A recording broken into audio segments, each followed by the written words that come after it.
Assalamualaikum warahmatullahi wabarakatuh. Tabipun, saya Dr. Yasa Putri, mahasiswa Magister Administrasi Rumah Sakit di Universitas Respati Indonesia. Hari ini saya akan membahas tentang pengertian, fungsi, tugas, serta tantangan yang akan dihadapi rumah sakit.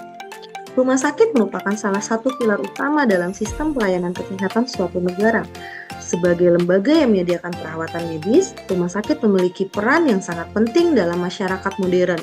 Mereka tidak hanya menjadi tempat untuk menyembuhkan penyakit fisik, tetapi juga sebagai pusat pelayanan kesehatan yang menyediakan berbagai jenis layanan, mulai dari pencegahan, diagnosis, perawatan intensif, hingga rehabilitasi.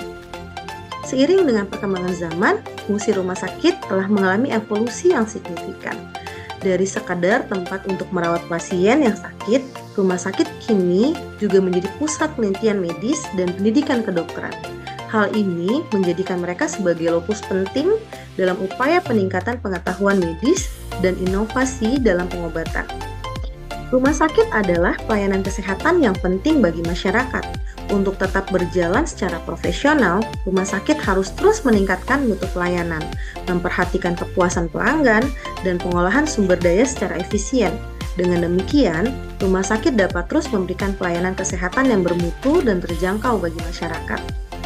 Rumah sakit berfungsi sebagai pusat pelayanan kesehatan yang tidak hanya berfokus pada penyembuhan penyakit saja, tapi juga pada pemulihan dan pencegahan penyakit. Menurut WHO, definisi rumah sakit adalah suatu organisasi sosial dan kesehatan dengan fungsi menyediakan pelayanan yang paripurna, penyembuhan penyakit, dan pencegahan penyakit. Rumah sakit juga merupakan pusat pelatihan bagi tenaga kesehatan dan pusat penelitian medis. Sedangkan berdasarkan Undang-Undang Nomor 44 Tahun 2009, rumah sakit adalah institusi pelayanan kesehatan yang menyelenggarakan pelayanan kesehatan perorangan. Secara paripurna, dia menyediakan pelayanan rawat inap, rawat jalan, dan juga gawat darurat. Tugas dan fungsi rumah sakit menurut Undang-Undang Republik Indonesia Nomor 44 Tahun 2009, rumah sakit mempunyai tugas memberikan pelayanan kesehatan perorangan secara paripurna. Pelayanan kesehatan paripurna adalah pelayanan kesehatan yang meliputi promotif, preventif, kuratif, dan rehabilitatif. Untuk menjalankan tugas sebagaimana yang dimaksud, rumah sakit memiliki beberapa fungsinya. Yang pertama, penyelenggaraan pelayanan pengobatan dan pemulihan kesehatan sesuai standar pelayanan rumah sakit. Pemeliharaan dan peningkatan kesehatan perorangan melalui pelayanan yang paripurna.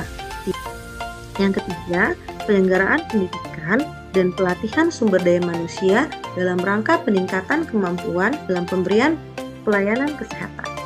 Yang keempat, penyelenggaraan penelitian dan pengembangan teknologi di bidang kesehatan dalam rangka peningkatan pelayanan.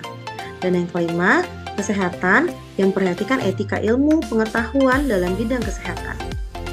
Nah, jenis-jenis rumah sakit sendiri itu ada dua. Yang pertama ada rumah sakit umum dan juga rumah sakit khusus.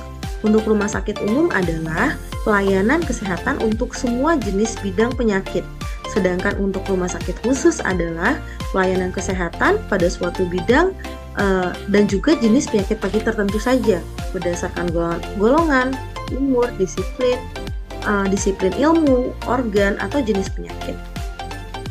Rumah sakit umum sendiri dibagi menjadi beberapa kelas. Yang pertama ada rumah sakit umum kelas A. Rumah sakit umum kelas A ini memiliki fasilitas dan kemampuan pelayanan medis yang paling lengkap.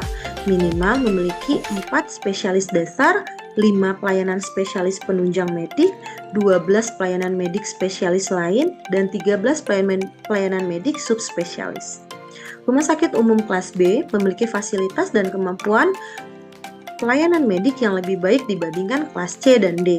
Minimal memiliki 3 spesialis dasar, 4 pelayanan spesialis penunjang medik, 9 pelayanan medis spesialis lain, dan 10 pelayanan medik subspesialis. Sedangkan rumah sakit tipe C memiliki fasilitas dan kemampuan pelayanan medik yang lebih terbatas dibanding kelas A dan B. Minimal memiliki 2 medik spesialis dasar, 2 pelayanan spesialis penunjang medik, 5 pelayanan medik spesialis lain, dan 6 pelayanan medik subspesialis.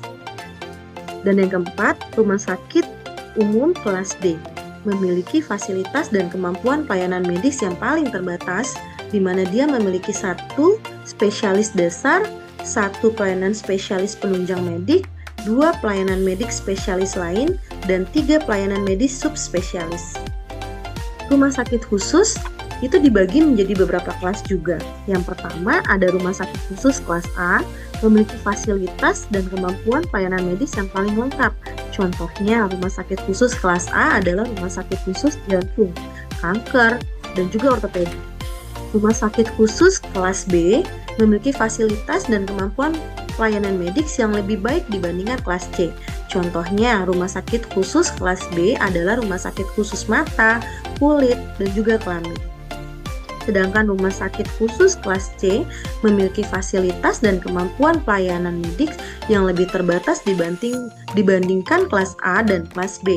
Contohnya, rumah sakit khusus kelas C adalah rumah sakit khusus gigi dan mulut, serta rehabilitasi medik.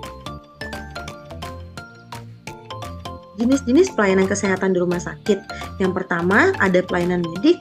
Ini mencakup diagnosis, pengobatan berbagai penyakit. Pelayanan ini dilakukan oleh dokter dan tenaga medis lainnya yang terlatih. Yang kedua, pelayanan keperawatan.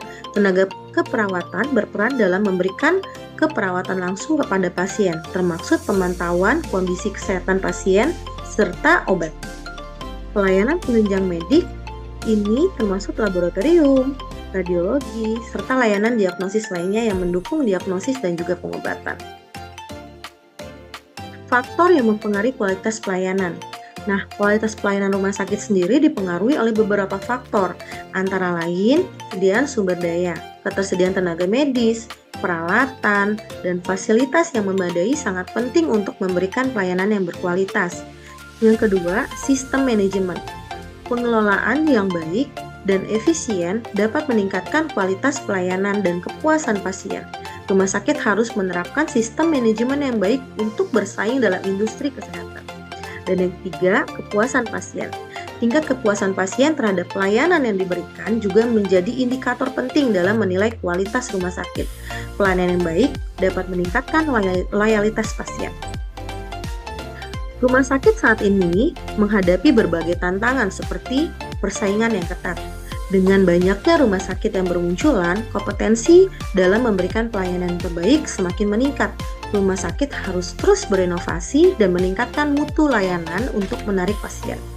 Kedua, biaya pelayanan yang tinggi. Biaya kesehatan itu menjadi tantangan tersendiri, terutama bagi rumah sakit pemerintah yang memiliki keterbatasan dana. Yang ketiga, kepuasan pasien.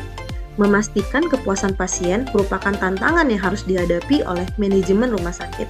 Hal ini mencakup pengurangan waktu tunggu, peningkatan kualitas pelayanan, dan komunikasi yang baik antara staf medis dan juga pasien. Baik atau tidaknya kualitas pelayanan suatu perusahaan dapat diketahui dengan mengukur harapan dan persepsi konsumen. Nah, adapun kelima dimensi itu adalah yang pertama, bukti fisik. Bukti fisik di sini adalah layanan perusahaan seperti penampilan fasilitas fisik, peralatan, personil, kebersihan, kerapihan, dan media komunikasi. Yang kedua, empati, yaitu kesediaan karyawan untuk lebih peduli memberikan perhatian secara pribadi kepada pelanggan. Dan yang ketiga adalah kehandalan, yaitu kemampuan perusahaan untuk melaksanakan jasa yang dijanjikan dengan tepat dan terpercaya. Yang keempat adalah cepat tanggap, yaitu daya tangkap perusahaan dalam memberikan pelayanan bagi pelanggan dan memberikan jasa dengan sigap dan juga cepat dalam melayani, menangani transaksi, dan penanganan keluhan pelanggan. Yang kelima adalah jaminan, yaitu kemampuan perusahaan memberikan jaminan pelayanan serta kemampuan mereka untuk menimbulkan kepercayaan dan juga keyakinan pada konsumen. Demikianlah penjelasan saya terkait tentang rumah sakit. Kurang dan lebihnya, terima kasih. Assalamualaikum warahmatullahi wabarakatuh.